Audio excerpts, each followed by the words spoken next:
Buchanan. And Morning. I'm gonna try to remember to turn the mic on whenever we have to talk. I'm gonna turn it off right now. Good to see y'all.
You have selected Microsoft David as the default voice.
Welcome to everyone online. We'll begin shortly. Thank you for being here.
Hello, hello. Perfect. Hello, happy Wednesday. Welcome to our Association of Professional Technology Employees Town Hall session. We are thrilled to have those that are in person. Welcome. It's so wonderful seeing your faces, masked up, socially distant. I love it. We're pleased to have Dr. Shasta Buchanan here.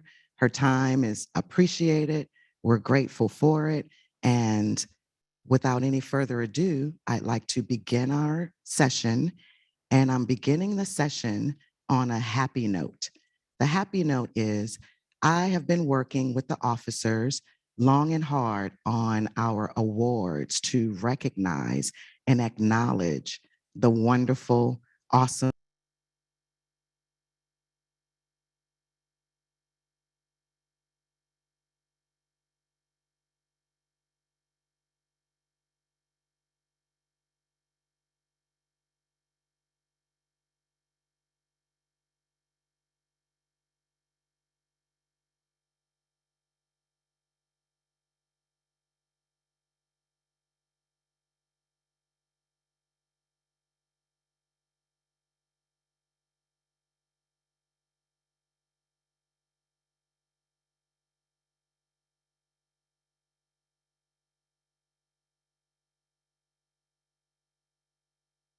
an award that's given for our association members that go above, beyond.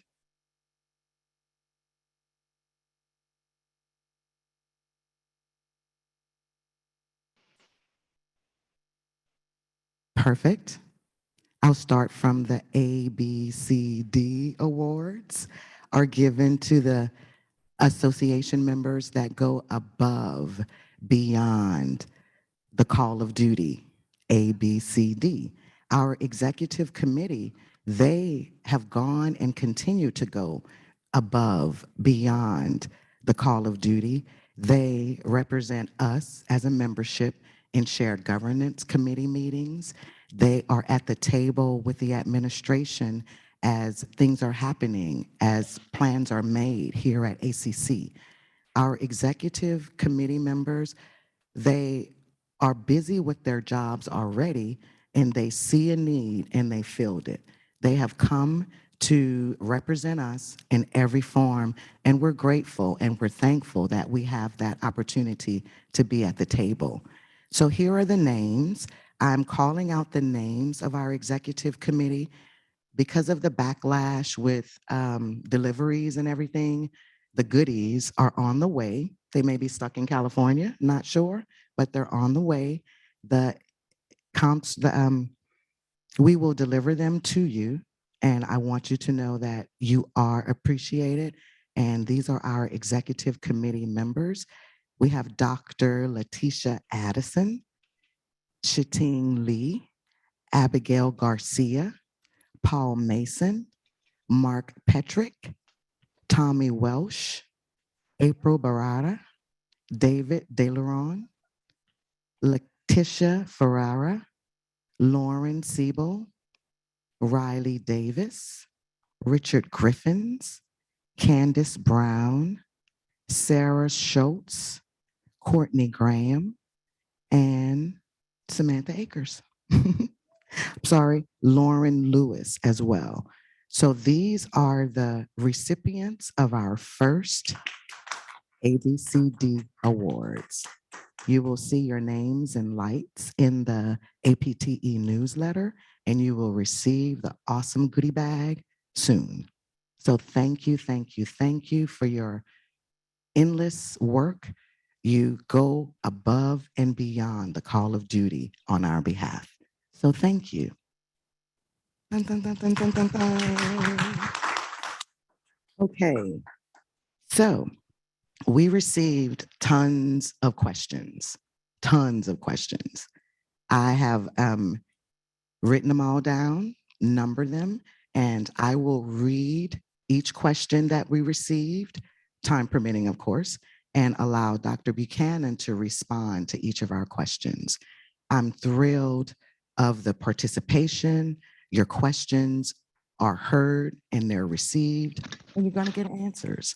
So without any further ado, I will read the questions. I'm thanking Dr. Buchanan in advance for your wonderful responses, your transparency, all that you give us. Here are the questions. Okay, so the first question is, what happened to the return to campus survey that ProfTech employees took? Any follow-up from that survey to reflect the need to reevaluate the return to campus plan? So on the survey that was shared with me in terms of those responses, I think it's a part of processing what was received in that space, but also being able to balance that with the student voice that we received and also the other data that we're looking at. And I'll share that later on in the presentation. So understand that APTE has done a great job in being able to provide that information, provide that executive summary, not just to myself, but also the cabinet as well as the board. But it also means that we respectfully ask for that opportunity to process that information and balance it with everything else that we're seeing to be able to move forward. I think a step in the right direction is having this town hall so we can come together and kind of talk through some things in the most respectful, collegial way to really understand each other. I think I've shared in the virtual space and now happy that we can be more in person because I think there's a different level of engagement with each other and just understanding body language and building a different level of trust with each other, that we really think about what it means to return. And so being able to be one with each other so we can truly build that level of trust and understand where we're coming from. So today's opportunity is a start in that right direction to really say, did you hear, did you see? Because some of the questions are gonna probably come from some of the responses that came out of that. I would like to say that if we think about the communication that came when we first started the conversation about return to campus, I was very honest. And I shared with everyone that what we left in March of 2020, we were coming back to something that looked different. When we had shout outs, when we had SALT team meetings or senior team meetings or other meetings, or just in those dialogues that I had in those feedback sessions from the welcome back sessions, I specifically asked questions. They weren't, I really wanted to be able to understand, what would you prefer?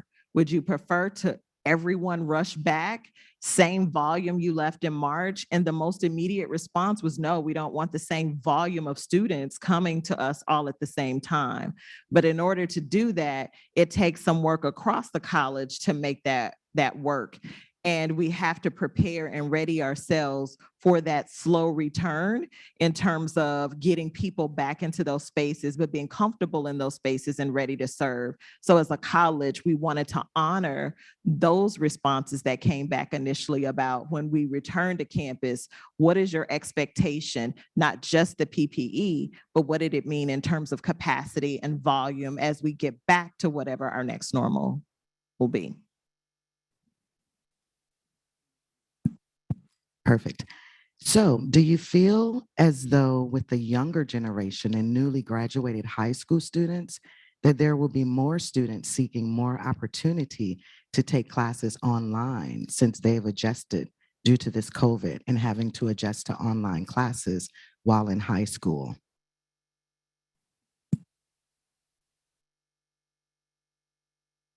That's an interesting concept because going through the pandemic, what we noticed, particularly with the students that we're working with day in and day out from the high school related to dual credit, was that they became zoomed out.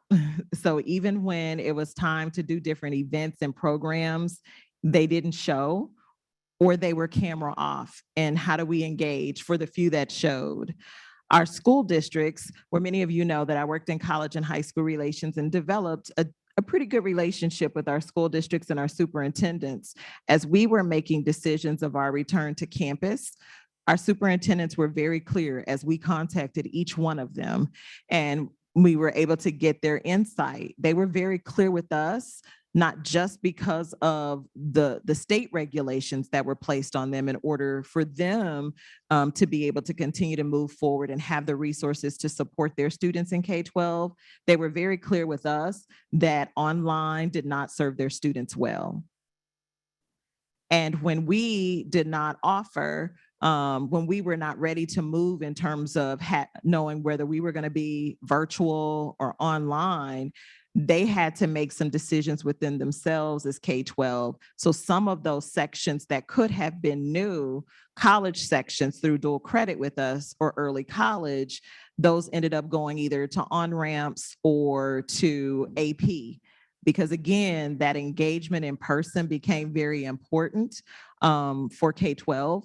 And so the college made a decision at that point, after hearing from our partners, to ensure that we provided instruction directly to those schools. So as we all went into that 3-week virtual, our instructional colleagues that were delivering instruction, they did not get 3 weeks of virtual. They were delivering in-person instruction to those high school students. And we have over 26 districts, over 100 or around about 100 high schools where they were delivering direct in face-to-face instruction to those students across our service area. And even those students from early college that were being bused on our campus, they were delivering that instruction in person. So again, as we think about it, I think our students have learned about it, but I think they have some expectations that we need to continue to learn from our younger generation or our younger students about what their expectations are. But I think they became zoomed out because it wasn't quite the experience they had imagined, maybe perhaps. So the next question is, what is being done to address the diverse needs of staff who serve students in a remote capacity? Because students have expressed that they need support, but are being required to commute and struggle to find space on campus to meet with students privately. I think I need to understand that question a little bit more. So if I'm wrong in terms of the interpretation of the question, if someone would put that kind of provide a little bit more clarity in the chat, I'll look for that so I can see.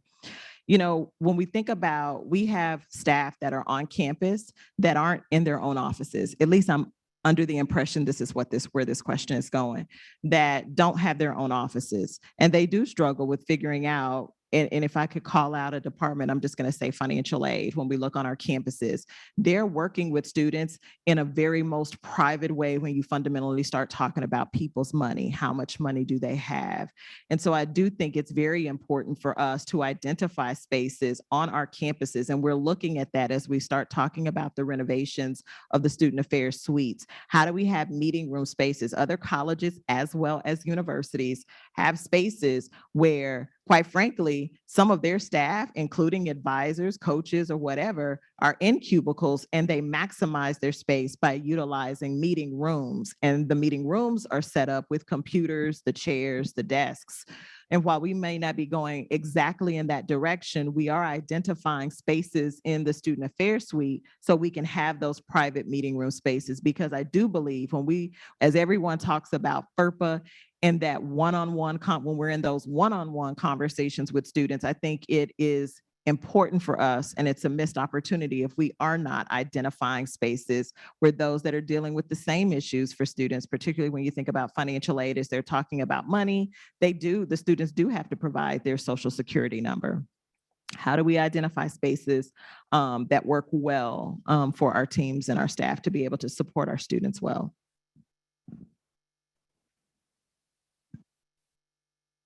There's something in the chat. I think you captured the essence of that question.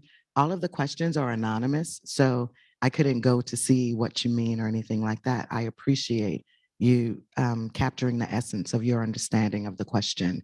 The next question is, it says, this is probably everyone's question, but how is the threat uncertainty of the Omicron variant going to change operations next semester, if at all? I'll take a bit of that question, but then we'll probably need to dig deeper and have some deeper discussions with Dr. Molly Beth Malcolm and her team, because they are far more experienced in providing the information we need to make the best decisions here for us at the college. And they've been a wonderful resource for us thus far. I think what you've heard most of us all say is we are constantly watching what's happening in the environment. Dr. Molly Beth Malcolm sits on a Big Five call that includes the city, school districts, other universities, and then we're one of those as a college and as an institution that's large, where we sit and discuss what's happening in our community, what are we seeing to be more proactive, to be more in front of, so each entity, not just those that are a part of the Big Five, but how that information is disseminated across our region, can make the best decisions for themselves and those that they serve. So I guess this is probably a shorter answer to any other question, is that the college continues to monitor that. That hasn't gone away. We still have our EOC meetings, which are Emergency Operation and Command, where we come together once a week.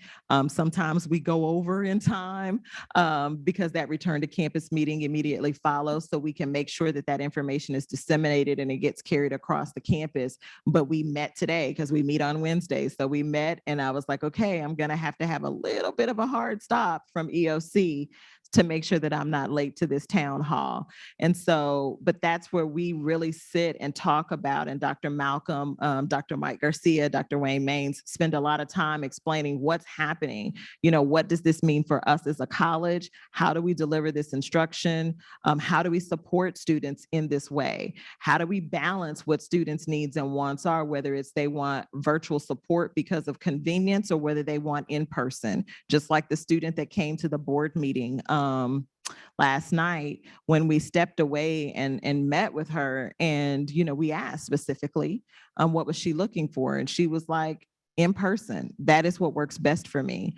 But her biggest concern was also that she felt she was having to travel all over Tarnation to take those classes because she's an engineering student. So she's having to take classes on multiple campuses. So it really leads us to believe, how do we serve our students better, not even just in student services? And as our partners and colleagues constantly are thinking through that in instruction, how do we provide that in a more easy way for students to have that? So we're constantly monitoring and watching, but we have to make decisions around them. And let me tell you, when we talk about 3 C's and we talk about the mission of the college in terms of serving students and the community, it means a lot to where we're placed and positioned on campus in our world to be able to be a resource. And so when we think about 3Cs and we think about the tough decisions that have to be made, there's an expectation on both sides. I recognize that there's an expectation of our team members, of our colleagues throughout the college in terms of what they expect administration to be able to do. But please understand, as much as we understand and have congratulated and saying, you all are doing a heck of a job, these are some hard decisions. And we are not going to be able to please 100% of the people 100% of the time because it's tough. None of us have lived through a pandemic.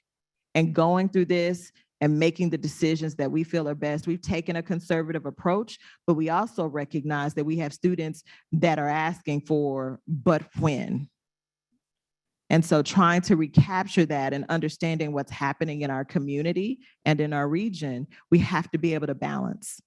So I just want to say, one, thank you all in the virtual world and those that showed up today in person. I really appreciate all the work that you've done. And I know the administration completely does that if you saw the email that came out right before the town hall.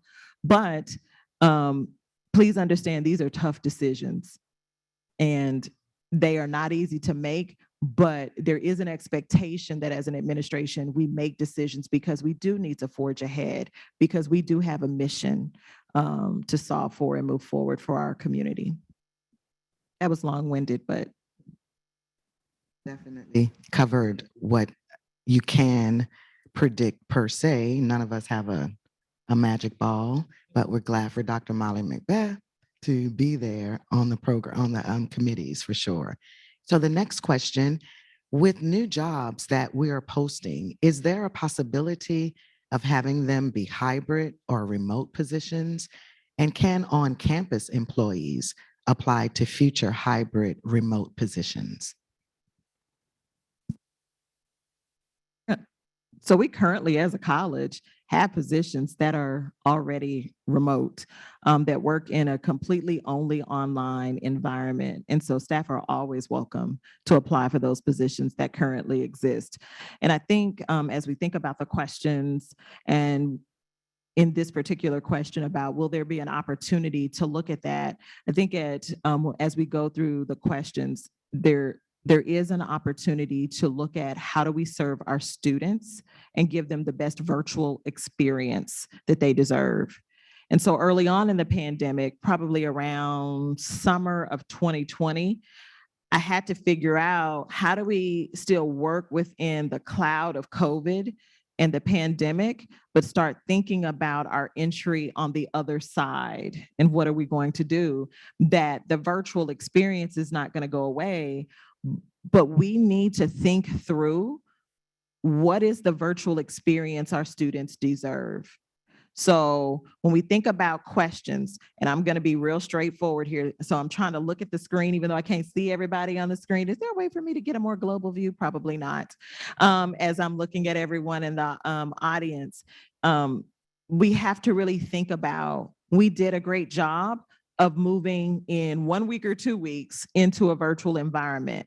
But I know, based on what was shared in virtual conversations, what was shared in SWATs and other different things, that we could have done some things better, but we didn't have time. We did what we needed to do because we needed to do it. And so as we think about the best virtual experience for our students, what does that need to look like? What does the technology, how do we solve for that? I'm going to say something that might be a pinch, but I'm an active listener, but I'm also an active participant. I put myself on all these different campuses for not just the welcome back and just the feedback sessions, because you develop trust because of the level of engagement that we have. And that first year was different in me coming into this role, but it was still me in this role. Coming back to campus gave an opportunity to build community and build that back. But when we had like one singular thing, I was asking about how can we make, while we're in this experience, a little bit better for our students. I'm going to use the example of intake. How can we do that differently and better? So the work isn't on just one person in a virtual environment to bring in. How can we do that so students can get to their appointment? What does that need to look like? What is the technology? What is the experience the students are having? And so it's not that we didn't do a good job. It's not that we aren't efficient, but we have the time now, and I need my colleagues to talk about what does the experience need to look like to support our students, because virtual isn't going away, but dare I say, in person ain't going away either. So it's both. It's what is the experience virtually, but now that we've come back together, I need to be able to see, we all need to be able to see, touch and agree what works and what doesn't work in a virtual environment, and what works and what does not work in the face-to-face, so we can do more and better. We have to evolve. Those institutions that do well in that virtual space is because they spent the time. The article that came out that was shared today, I think I shared it, it came out in Community College News this morning. It's talking about Odessa College. They talked about how they were primed and ready to go into online because they were already offering some hybrid, and they moved to 8-week courses. But that took time. And then the pandemic just shook their hand and said, you're well on your way.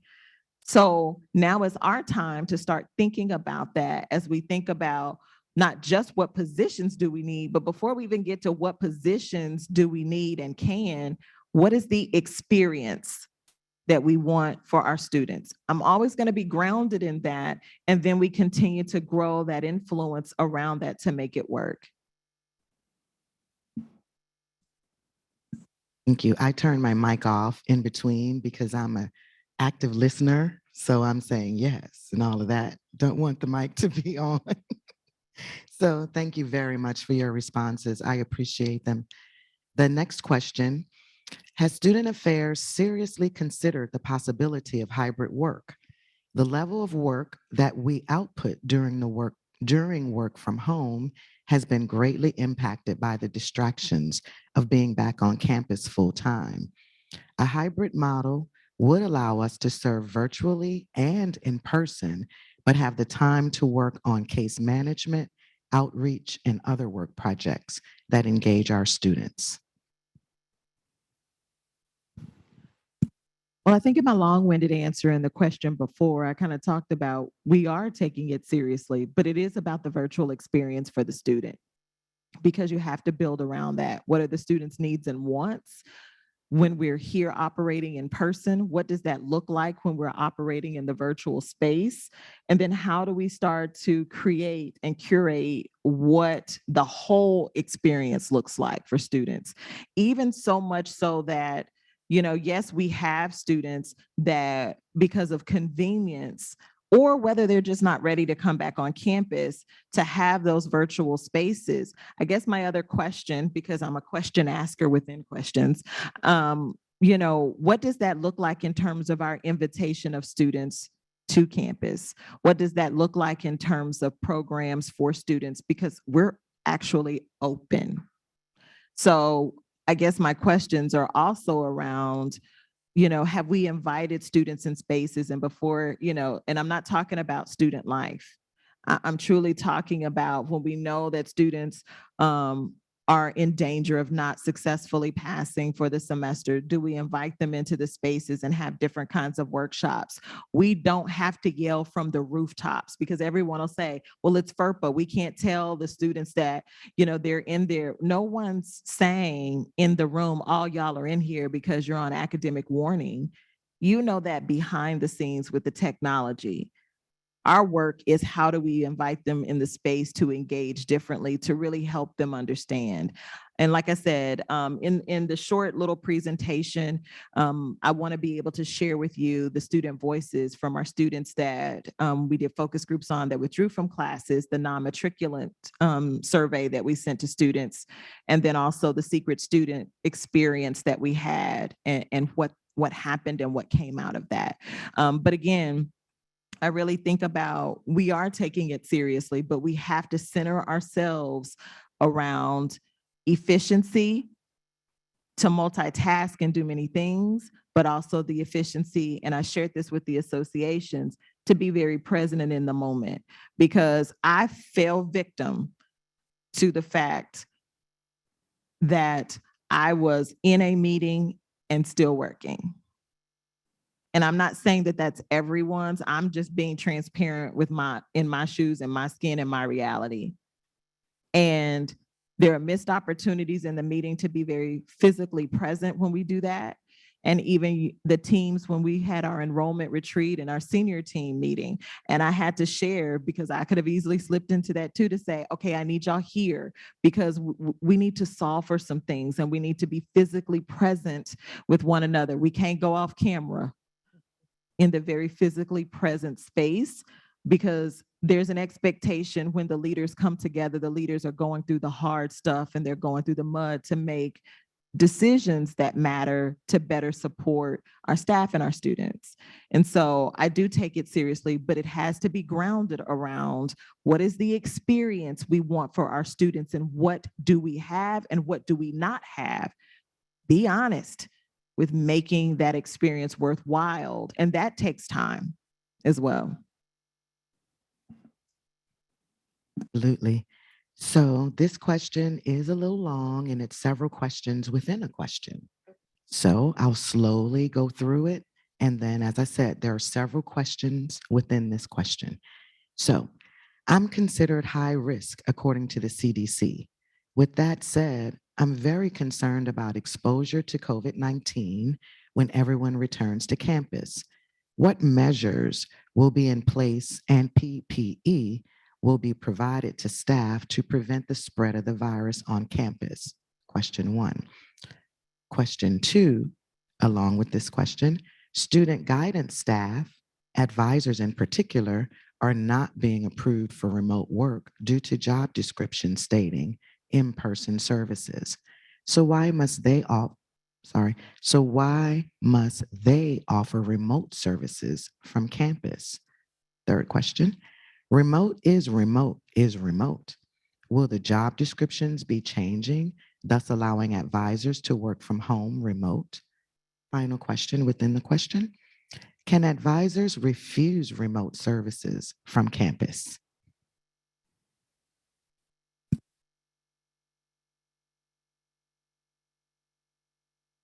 There are 3 or 4 questions in that, right? Okay. So I was trying to write to make sure I didn't miss. Well, with the first question, again, Dr. Molly Beth Malcolm and her team has done a great job in terms of really being able to support employees here. And please keep in mind that employees have been here.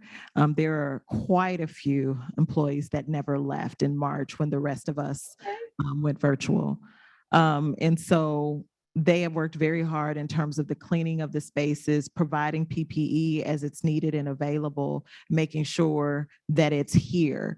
That was a big part for us as a college, particularly when most employees, and we had to reduce capacity on our campuses as required by law.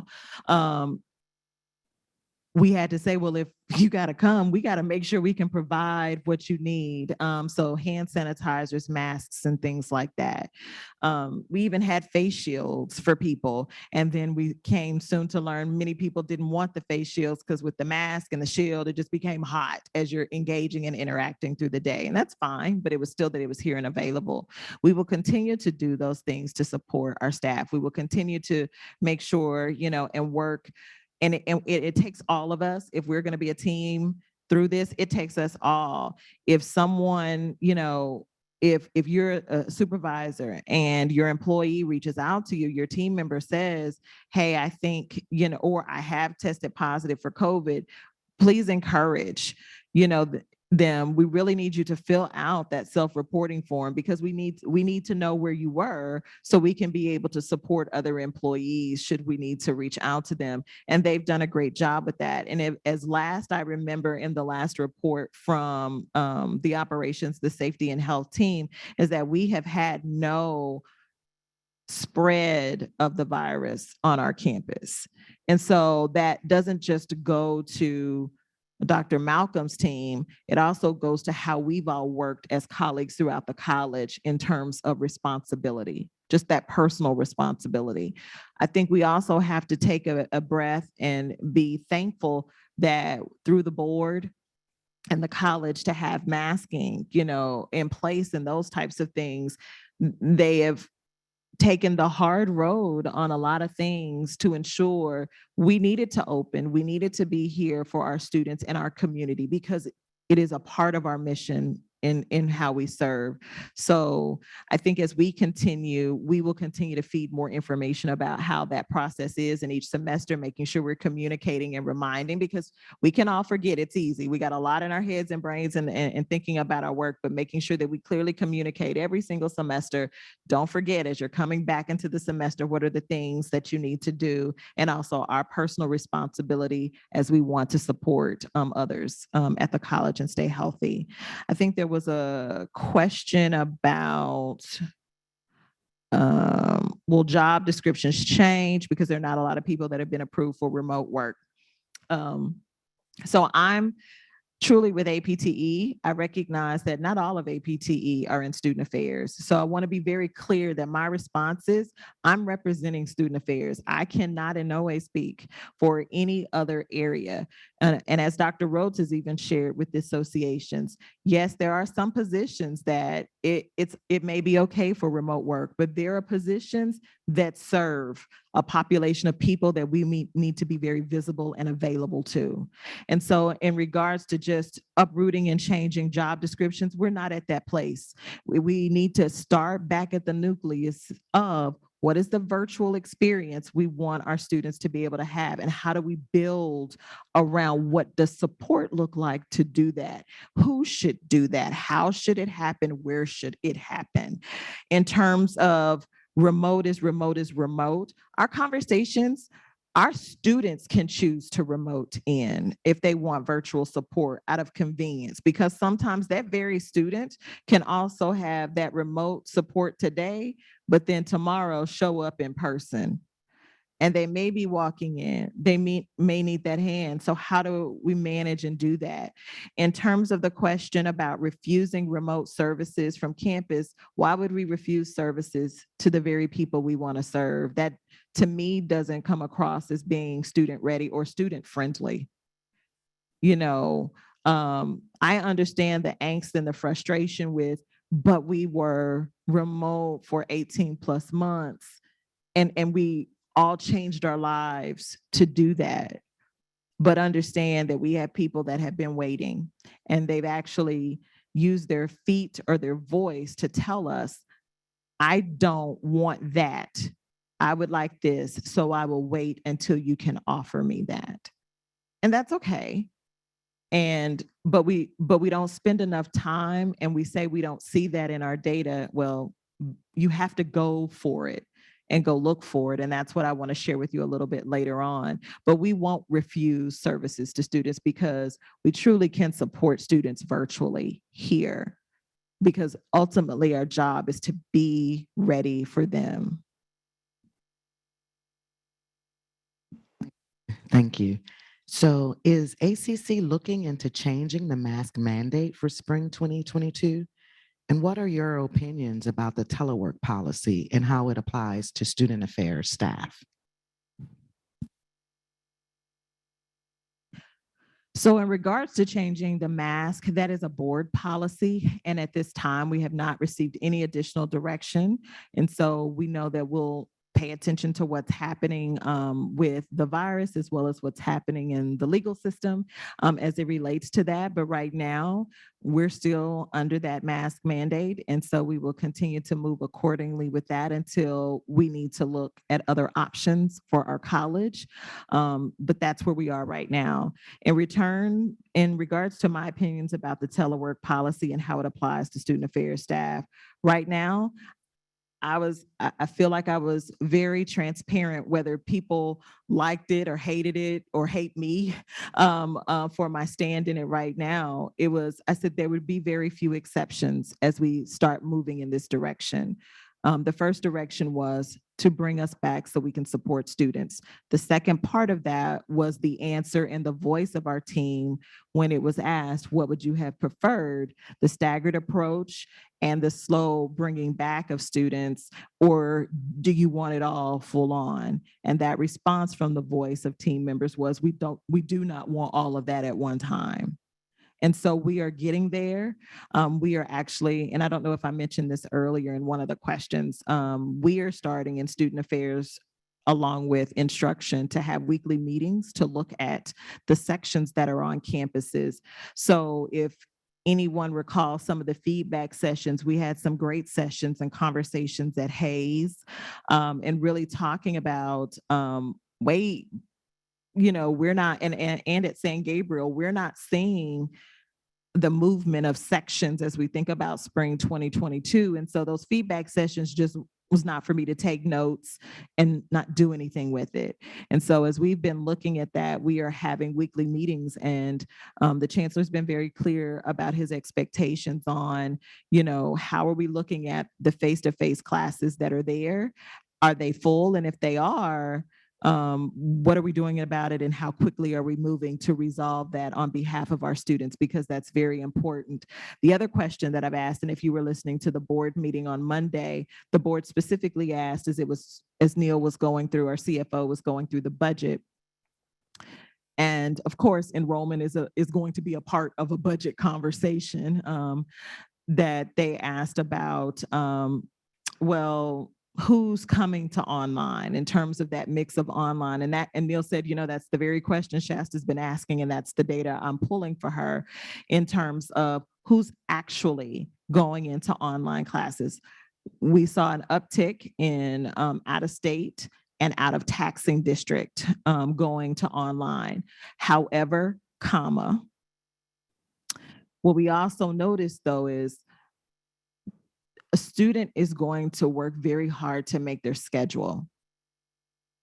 And when they are trying to balance work with being a student and just life in general, and also trying to make sure that they make their financial aid, then they are going to take the class that's available to them. And so if we don't have enough of the right mix, then yes, they may opt in for online, but it may not be what they want. If we go back to the student that came to the board meeting on Monday, she literally said she's traveling to different campuses. That's her option because she does not want online. So she's with 2 kids and as a single mom, and I'm sharing that because she shared that in the public meeting, that is her decision. So then there are other things as we think about how we support students, because she had 2 points: more classes in person in the sections that are available and where, and childcare.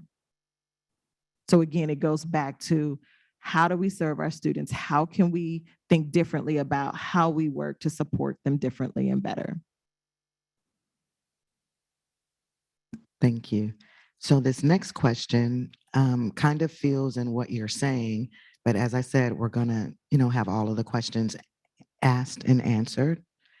Why are you being so inflexible about the idea of allowing supervisors control over determining hybrid work schedules?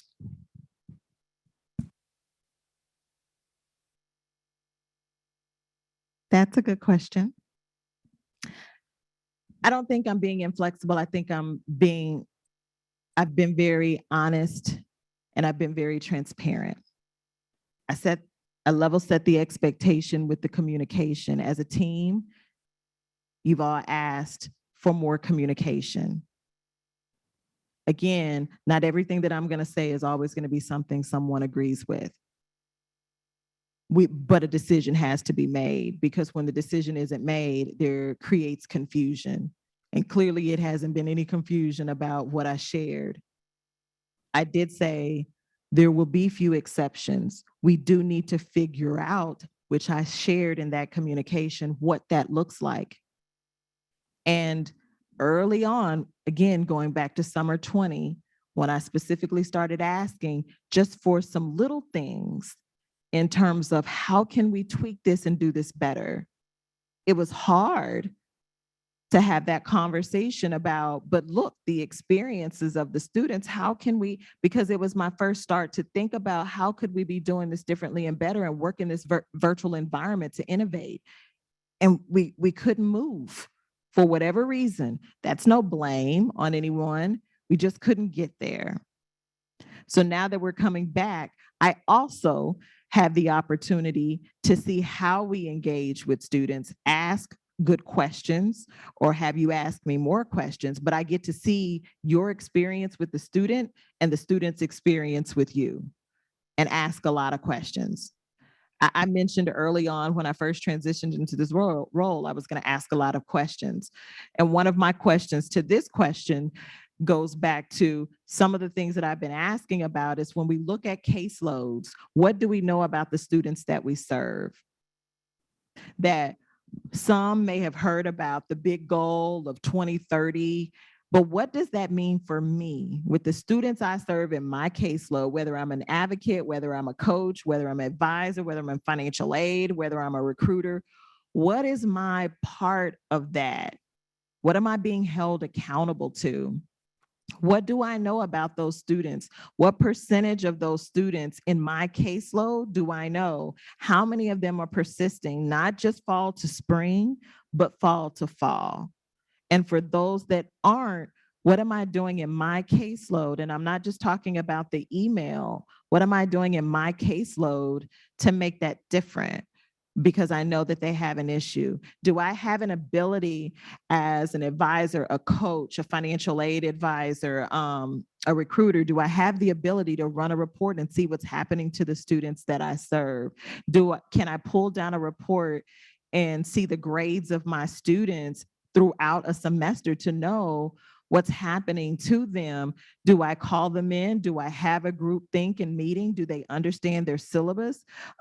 What's happening to them? Do I congratulate them? Do I have some programs for them? At Round Rock, we had a great conversation with that team. If Dr. Luella Tate is on, thank you for that, because actually that's what started the feedback sessions, and we reworked those welcome visits, because that was a great time to sit, not just and talk. It wasn't really just about a get to know you. We had some really pointed conversation, and we talked about, and even, and Dr. Tate, if you're on, I'm going to say this because I've told you before that I've used this as an example. And even with SAC, and I believe it's Patrick at SAC, do we have to just advise in our spaces? If we know people aren't coming to this very formalized office and space that's tucked over here in this corner, where can we be? Is it a part, have we institutionalized our advising teams or financial aid offices going into classrooms? How do we coordinate that better? Is that something that some people do, or is that something that we all do? And that we're looking at what are the intended outcomes of that engagement? So Patrick, I believe, when he was he's at SAC, and he talked about advising on the green. We had a little bit of a conversation there with Dean Jim Belusa, and we talked a little bit about how do we bring that back?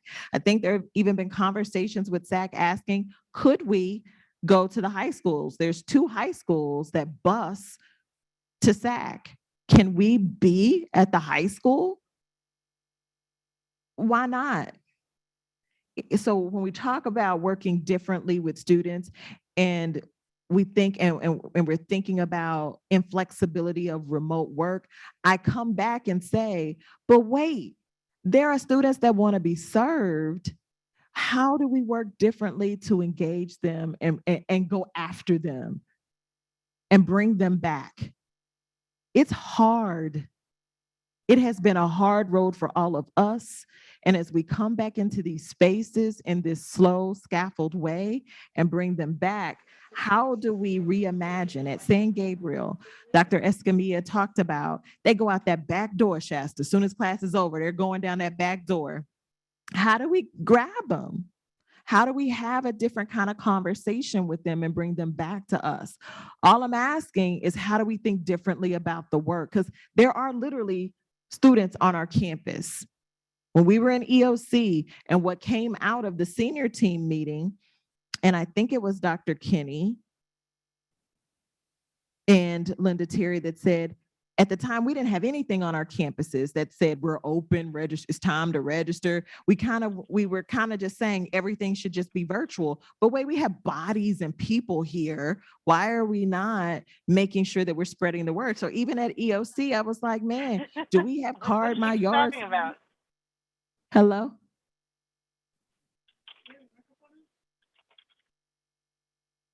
Oh. But do we have even like the card my yard signs to put out there so people know that we're back? They drove by our campuses for the greater part of 18 plus months, and it's been a ghost town. And so it's going to take a minute too for people to realize we're actually back. I appreciate your patience in getting there, but as we're getting there, there are some ways by which we can start to think differently about how we work. I think I saw someone in the chat saying that we're doing some of those things. I get it, but my question on the table was, is it institutionalized as well? Is it that some people do it, or is it that we've all operationalized this as this is what we do? And then this is how we're looking at what happens to what we do.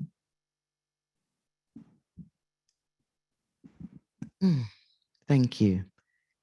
Will the mask mandate remain in place while we grapple with the new strain of COVID viruses? For an online class, will instructors be allowed to offer the classes from their homes?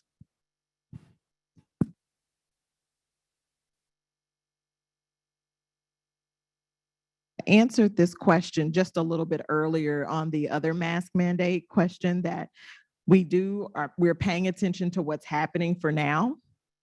The mask mandate is in place. I can't promise more than where we are right now today. I feel like we're living a little bit like how we were, where things were changing every day, but hopefully they're not changing every day with the pandemic. But where we are today, the mask mandate is still in place. Related to online classes, will instructors be allowed to offer their classes from their homes? That's not a question I can answer. That is for our Vice Chancellor of Instruction, Mike Midgley.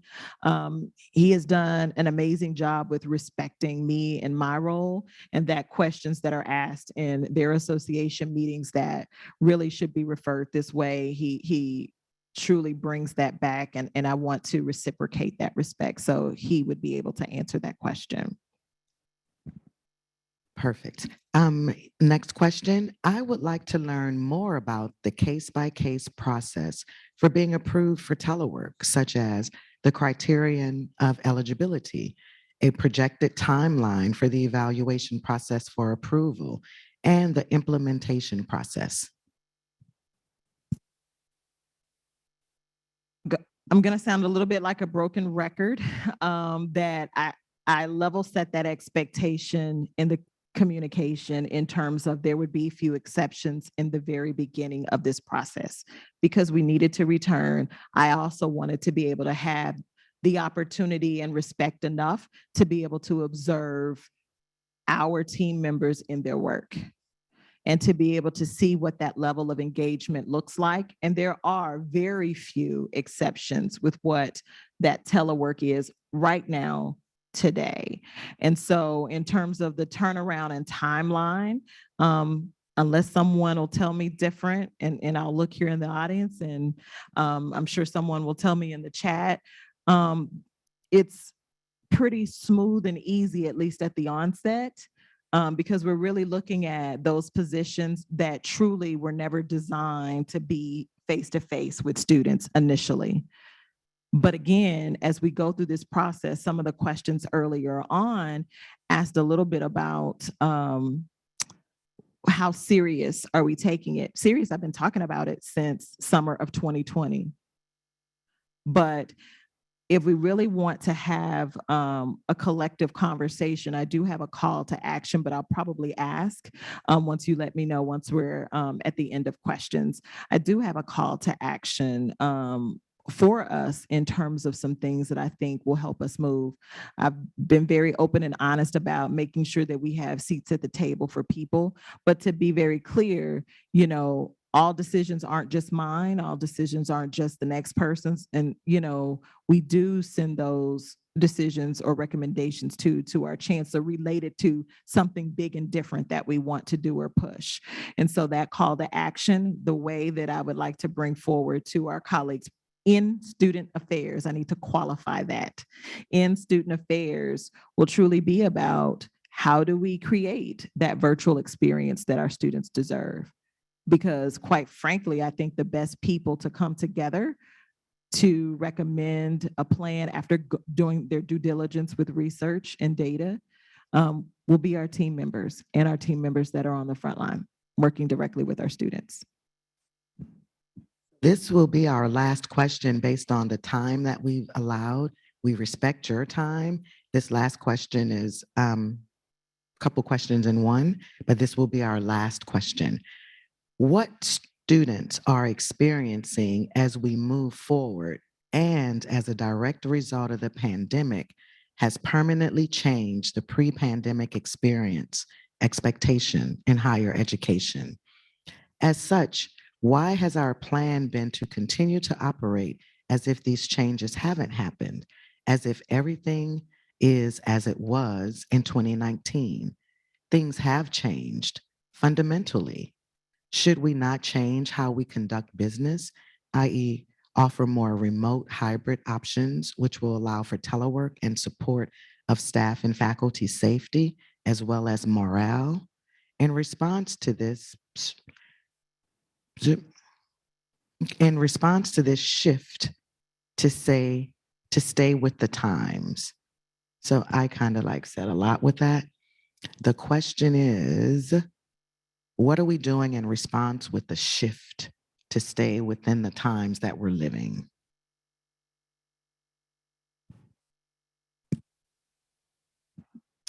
So that's a good question.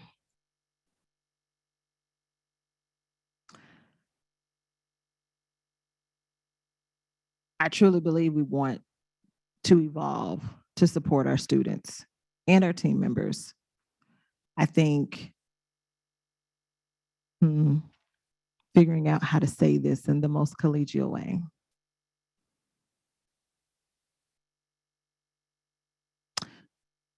I'm going to start back with what has occurred first, and because I think it sets the stage for the answer to the question.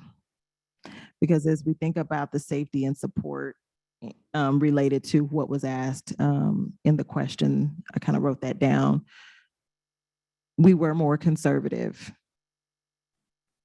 One of the things that I learned in one of the virtual luncheons from staff that actually invited me to a virtual luncheon was that they sat in concern as a person with a family when they were hearing that other institutions were laying people off. And they thought that it was going to be a domino effect with other, because once one does it and the next one does it, are we next? It was kind of like the winter storm. You know, is it going to be my home next that's going to lose power, and then water, and then back and forth? And I'm going to speak from a statement of faith because of my spiritual beliefs. We were very blessed, or whatever insert word you want to use, to be in a space and at a place where we were afforded the opportunity to continue to work remote as long as we could within reason. We were very fortunate and blessed that no one was laid off. And I hate to my soul that we had any team member that thought that and felt that we didn't clearly communicate that well as a college, because we were constantly trying to make sure, is everyone okay, not thinking about this other thing that's happening, because we were so laser focused on the virus, because we still had staff and faculty coming to campus and working. We were very blessed to have the raise. Quite frankly, I didn't expect one, nor would I have ever asked for one, because I recognized the hard work and the decisions that were happening, and I saw what was happening in the world around us. I share all this to say that other things happened in people's lives and homes that people are not aware of. And then when we received a raise, while people were still being laid off, and while it may not be the amount that some people, dare I say, questioned the amount, we still received a raise. And then we received another one.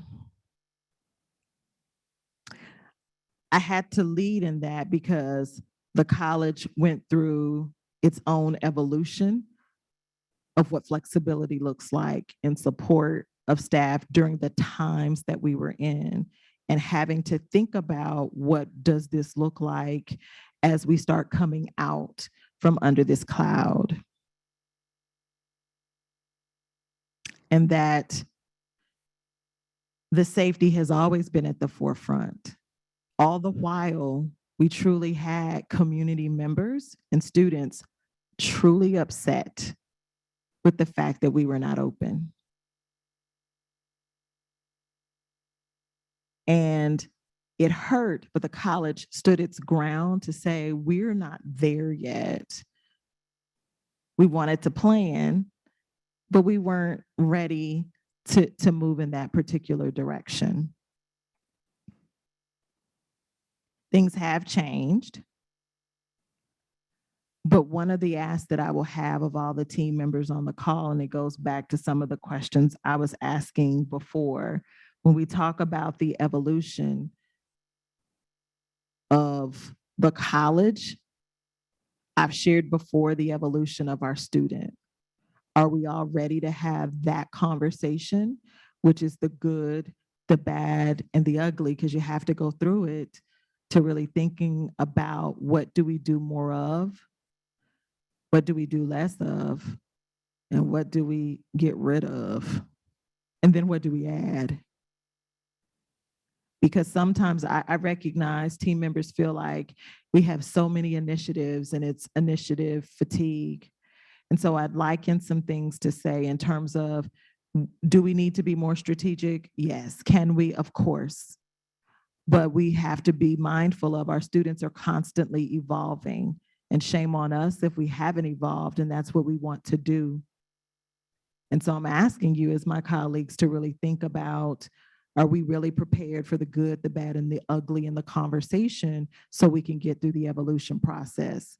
So I ask of my colleagues, are you ready to sit at a table if you're called upon to go through that work of what does the virtual experience we want for our students, and then what does support look like around it?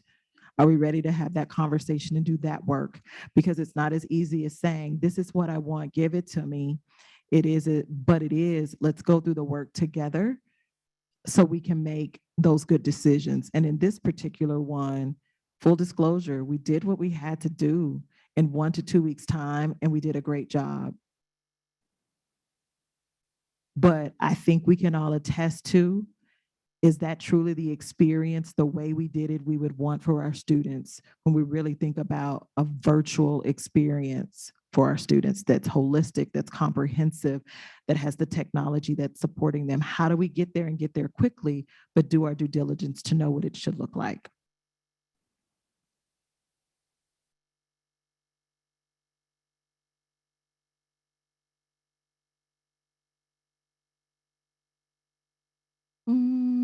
I might address with some of it when we can ready for the presentation real quick. Oh, sure. So I have wanting to extend the opportunity for our audience members. All of the questions that I've shared have come in through the electronic means. I've gathered them all together. Again, they're anonymous, and presented them to Dr. Buchanan. With those that are in attendance, would you like to ask any questions at this time? There's a mic. There's an opportunity to ask any question, comment, or concern. Thank you. Is this on? Okay, yeah. So I was actually watching some of the comments rolling through as you were responding, Shasta, and I think one of them that I kind of saw consistently coming through was somebody said maybe the question should be, why do we need to come back in person versus how do we make remote services more robust or better experience? Maybe you could speak to that one a little bit. That's one I saw kind of recur a couple times. Yeah, I saw that one pop up just a minute. The reason why you hear me focus on the virtual support first, because that's what's grounded in the work. You don't just start and jump and say, our priority was how do we go back when we came here? How do we come back and recapture our students and re-engage with them? But the schools that do it well started with, what is the virtual experience we want for our students? If that is going, because in Dr. Rhodes' Chance of Priorities, it talks about what does the virtual college look like? But you start with the center of what is the experience. That's not just instruction, that's the support and services. We're starting with us. I'm asking everyone, could we start with the student? I'm asking us, can we start with the student in terms of what is the virtual experience that they deserve? And then what does support look like? Where does support need to be? But I'm asking us to start with our students. And that may be hard to hear, but I'm not going to budge on the fact that we're here for our students. And so that's very important. Dr. Buchanan, this is Courtney Grams from online. I was hoping I could follow up on that just a little bit, because I think maybe where the disconnect is in a lot of the comments we're seeing online is that a lot of our folks who are interacting with students on a regular basis are seeing a lot of them virtually, and their students are choosing the virtual option. So I think there's some confusion. I feel like they are feeling like, okay, I'm doing what the students want, I'm available to them virtually. And so that's a little bit where the disconnect is. They feel like they're listening to the students. So I don't know if you'd like to speak to that a little bit, and just maybe one of the comments that I saw come through that was really great was, maybe the one-on-one interactions can be done virtually in a hybrid environment, whereas the more robust conversations that you're talking about absolutely need to happen on campus with students. Courtney, can you ask the very beginning of that question a little Sure, bit? that was a lot. I guess the question is, anecdotally speaking, a lot of our folks who work with students directly are seeing that students are choosing virtual meeting options overwhelmingly. And so I think that's where part of the disconnect is for why we're not choosing a more hybrid working options for our staff. Does that make sense? No, it makes sense, but it still goes back to my question around the students that are here. How do we engage? Have we talked about the programs that we can offer? Are we in the classrooms advising and supporting our students? How do we have bodies and people that are on our campuses? How are we engaging with the students that are here? Do we offer programs where we can do both in person and virtual? There were 50 people that signed up to be in person. There are not 50 people that are here. People chose to be online for whatever reason. There were 50 people that signed up to be in person, which would have created a really great level of engagement as well, to not just have the virtual experience. I get location puts us there, but I know at least on this campus, there are bodies of employees here. And so it would have been great to be able to engage with those bodies of employees here, to be able to talk and work and think through. So my question then, and that's the question that I asked early on, what does engagement look like with the students that are here? Because we have increased the number of students that are on our campuses. And so how do we engage differently with them? Do we invite them to specific programs to really work with them on different things? If we know students are on warning, if we are looking at our students and getting in front of peak, what are we doing in terms of programming? So I asked different questions because I'm truly interested in knowing, and I'm thinking about what does that mean for us? So is our work just the one-on-one? Is that how we're going to work? Or are we going to think collectively about how we work different in those in those group settings and in the in-person classes that are here to make sure our students understand that we are here and available. Thank you, Dr. Buchanan. I think that last part really clicked for me, is like, is our work only one-on-one work? And how are we dividing our time?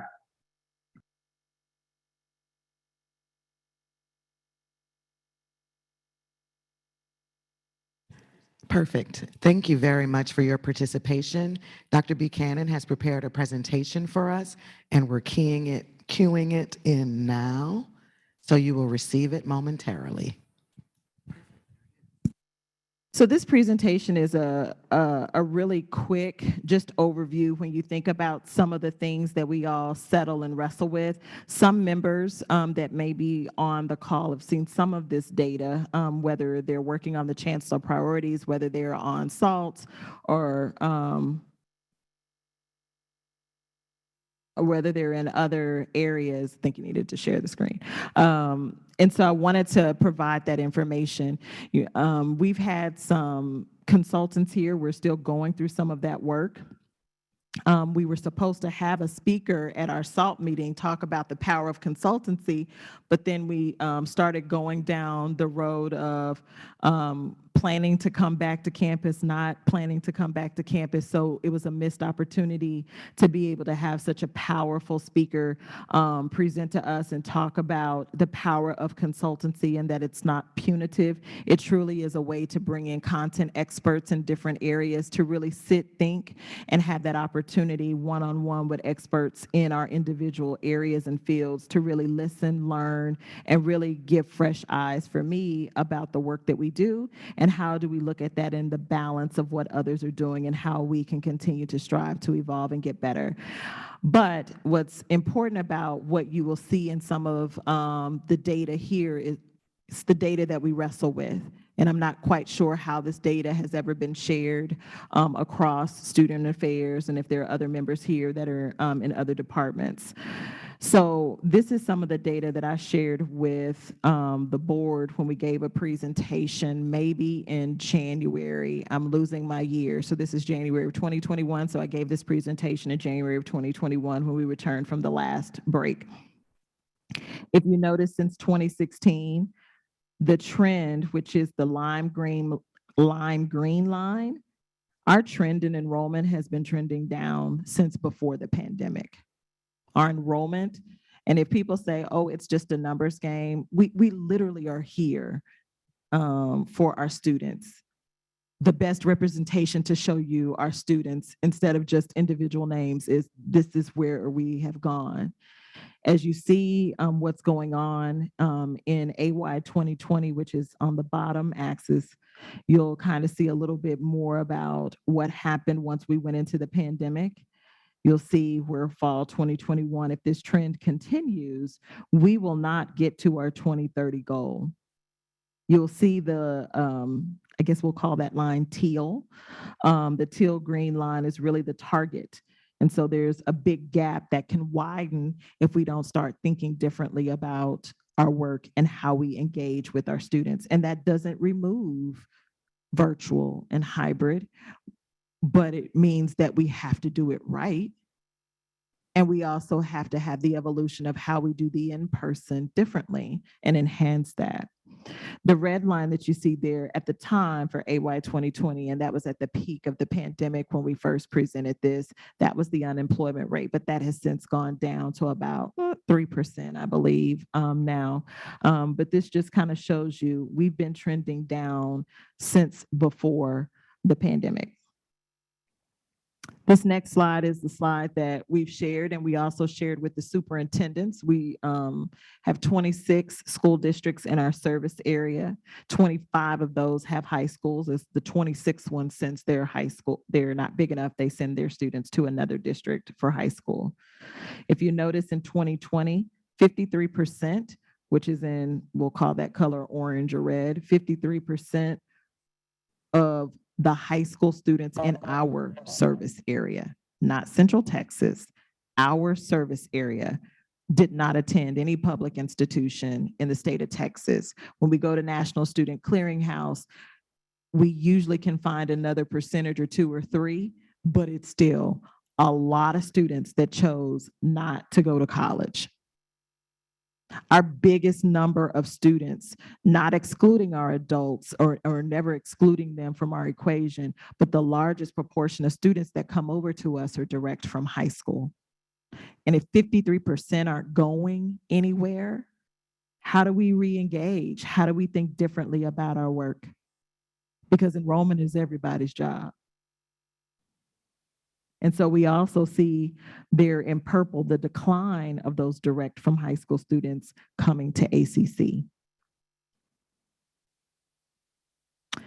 This next chart talks a little bit about, or graph talks a little bit about withdrawal rates and what's happened. You'll see in lime green there at the very top, our African-American students consistently are withdrawing from those top 8 high enrollment classes.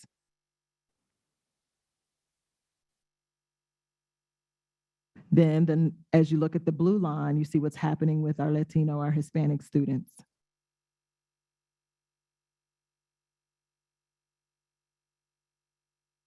We've talked a lot about, and we've been very successful with moving that needle in terms of getting, increasing that degree completion rate, that graduation rate of our students. What this particular graph represents is, with all of that work, here is where we stand against our peers in terms of degree completion. So the dark purple is 2015, that cohort. I guess we'll call the next color teal is that cohort, and then the 2017 cohort. I don't think this chart has the next on here yet.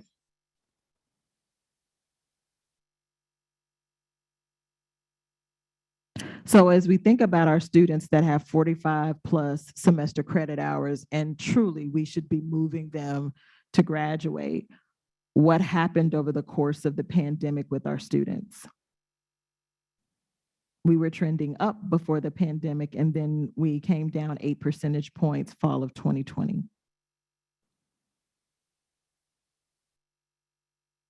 So then we brought the student voice into the process.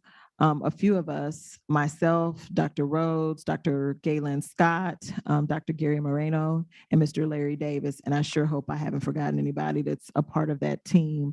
It's the Race, Equity, and Leadership Academy that's a part of USC and Achieving the Dream. And so our focus has been on withdrawal. We wanted to tie that into a chancellor priority. And so the first focus group in the analysis, we have some early analysis from that student focus group. I think it was about 30 students, 7 different groups. And these were a few of the things that the students shared, whether the students, why they chose to withdraw from their courses, challenges with online courses. The withdrawal occurred when students felt lack of support from their instructor, just the student awareness of policies related to incompletes or just the resources designed to help them. They didn't feel like they had the teams available to provide support. So this is the early analysis. I think the rest of the analysis, Dr. Jenna Cullinane-Heggie, our Vice Chancellor of the Office of Institutional Research and Analytics, is saying that they have an external agency working with them on the analysis, so that should be forthcoming with the rest of that soon. We commissioned an enrollment management consulting firm to support us, and we will engage in that over a year as we really think about that onboarding process of our new students. Our chancellor and our board of trustees have been very vocal about their wants and needs about what's happening in terms of access. One of the things that, as we do better in degree completion, those students are gone. How do we fill that void? It's not a either or, who do we focus on? It's both and, but there has been a consistent conversation around the access of the college to students. I showed you the slide about the 53% that you can't find anywhere. So the secret student experience, as the consultants explained, those students were told, you are not there to do that institution's job for them. It's a part of their model as a consulting firm. Your job is to go through the process. Some of those students were adult students and they did it virtually. Some of them were adult students between a certain age range looking for childcare or were homeless. They had to fit truly what it is based on the characteristics of the students that we see at ACC. There was then they were diverse by race, ethnicity, and then we had a student that was a direct from high school. And so here were some of the secret student experience. They also had a survey. The survey had 430 students that completed the survey. They had a focus group of about 35 students in person and virtual. So in person meaning here, the associates came here to meet with those students, our students, for that. So that virtual live experience with ACC, 33% chose no participation with online support. For the 60 or more that did, I will share that they did say that the experience did help them, the support that they received. The belonging. So this came from the students that they actually met with that were new students to ACC. So they went through the process. They're actually here. 95% of those students shared they're not involved in clubs, orgs, and mentorships, et cetera. That mentorships was important that was even asked of a question because the consultant recognized and understood who our students are in terms of they might not just jump to a club or an organization because of their lives, but that mentorship piece, there's still places by which we can be in the lives of our students and engage with them differently. How do we think about that as a college? In the secret student experience, I shared some of those students worked virtually, some of those students worked by phone, and some of those secret students actually came in person for support. So in person on our campuses for support. Some of the outcomes of the secret student experience: calls were not returned, no follow-up, no one asked for their contact information. The students shared in the secret student experience that they had really good customer service when they came, but when no one asked for their contact information, they're like, well, how do you know I was here? How do you know to follow back up with me later just to make sure that I'm okay? The secret student experience in going through each individual one of those, anywhere from 4, some students, 2 or 3 of the students waited 30 days and just gave up on ACC because they never heard back.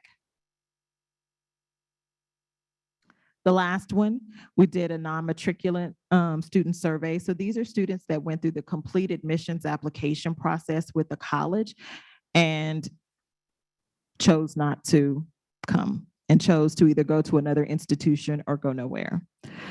So why students ultimately decided to attend another college or not to attend college at all. The other college reached out to me and helped a lot and answered questions timely.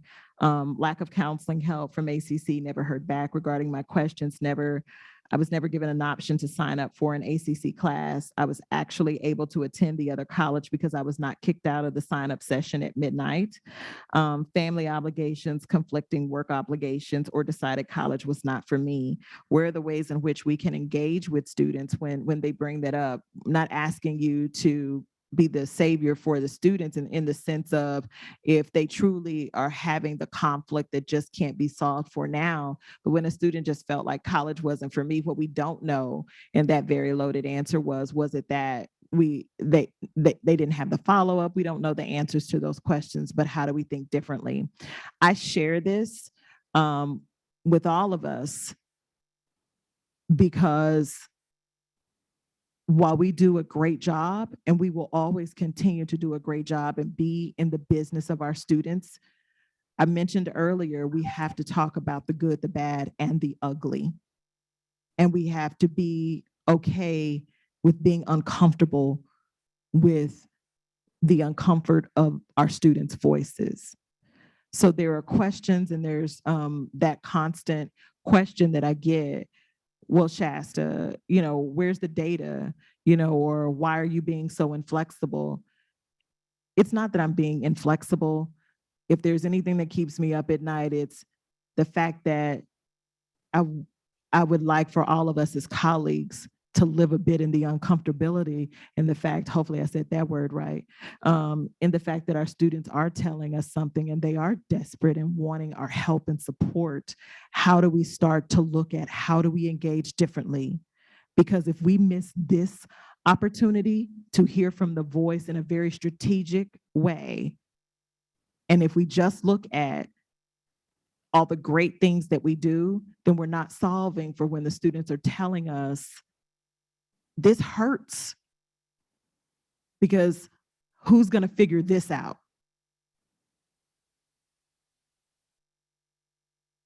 And I've heard the comments and questions and the conversations about why new, we have continuing students we need to focus on. You're absolutely right. And my question back is, well, why do we look at it as if it's in competition with each other? There'll be priority moments, but they're not in competition. They're still our students, whether they're trying to get here. And I guess sometimes when I hear that question, I'm wondering, are you saying that the new students should just figure it out and we put all our resources behind really nurturing and caring about the continuing students? Can we do both? Because it's a part of our mission.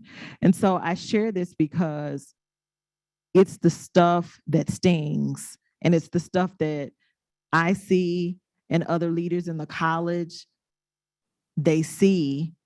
And I don't know how it's being shared. And if it hasn't been shared with you, my sincere apologies, and I will make sure this gets shared with you. But this goes back to the conversation that I was talking about what do we know about the students that we serve in our caseloads, whether your caseload is an advisor, a counselor, a coach, in enrollment, whether you're a recruiter, whether you're an advisor, whether you're doing orientation. What do you know about the students, and how do we help you understand how to read and analyze that data so you can know how to pivot, so you can know how to have the right phone call, so you can know how to have the right group think and work or program or event for your students to really sit with them and hear them through this. And so as we think about the virtual experience, I really want to ask and put a call to action, because I don't want the town hall, and if I'm going over, tell me. I don't want the town hall, because the first question that you asked, whatever happened to the APTE survey? What are we doing with it? And this was a step through that. And the first step was you had to share the responses, and that was shared with administration, and it was shared at the board meeting. And so then we come into the town hall. But if our concern truly is about what are we going to do differently, knowing that students are interested in being able to be served virtually, then my call to action is, how do we put together a work group that reports to me and the rest of my team, where that means that that work group will have to present and go through, and I pay for them to be able to go research and go to other colleges, universities, for-profits that are particularly have online. And go through our due diligence of hearing from our students, taking this information and really sitting down and talking about what is the virtual experience, and then what is the support based on our learning. And so I'd really like to see that kind of work group come together and bring the right people at the table, more frontline staff that work with students, very light on the administrator piece, but to be able to support and help so we can think through what that looks like, because it is a chancellor priority. But in order to do that, it means we need to have the right people at the table. And so that would be my call to action as the next step. We are taking notes on our call to action, and we definitely appreciate your time and attention. And those were some pretty tough questions. I appreciate us asking the tough questions, and I appreciate you answering those tough questions. We're grateful for it. Unless there's anything else from people that are present, or online. We are going to wrap this up. There's more things to do. As a follow-up, you will get more information, and on our call, reach out to the officers. Let us know who wants to volunteer for this answer. We need to do it as a team. We don't want the same 20% of the people doing everything for 80% of the people. So it's a team effort. We are a strong association. We are here to make sure the student experience is what ACC promises. So unless you have questions, comments, or concerns in audience or online, I am going to wish you well. Enjoy the holidays and feel free to reach out to us. We are here, the officers, executive committee. We are here to serve your needs, and we're open for any comments, questions, suggestions, anything. We're open for the good, the bad, and the ugly. Bring it on. So, yes. Thank you.